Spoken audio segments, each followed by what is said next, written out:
So, good morning mga kamagsasaka. Nato ulit tayo sa Encarnacion Farm. Today, i-flex natin itong Calandra tree. Itong Calandra tree is good source of protein para especially sa ating mga alagang kambing. So, it has mas maganda raw itong ipakain sa mga kambing. Ayan, so, ayan. Akala ng iba ito ay ipil, pero ito ay hindi ipil. Ito ay same family with powder fap. Yung halaman na pabilog ang kanyang bulaklak. Ito naman medyo patulis ang kanyang bulaklak.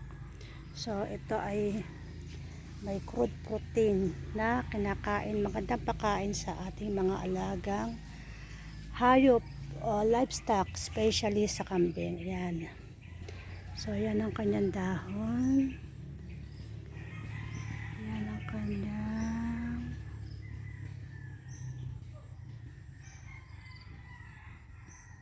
yan.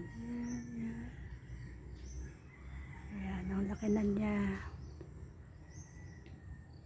Yan. So, ito dito siya. Narito siya sa aking taniman. Yan. So, kung mag-aalaga kayo ng kambing, maganda magtanim na rin kayo nitong Calandra. Yan.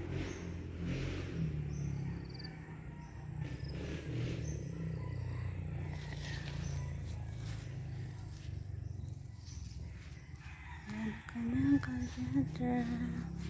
Yan, ito pa sa likod. Yan. Wala lang siya ngayong bulaklak.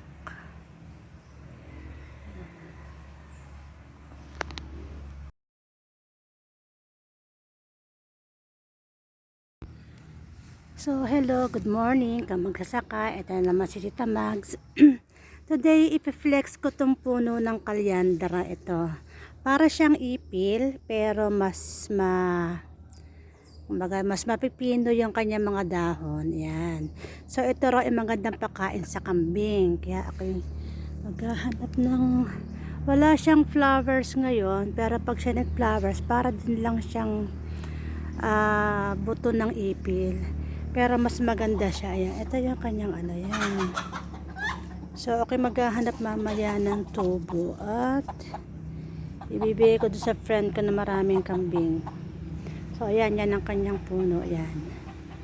Ayan siya. Ayan. Calandra.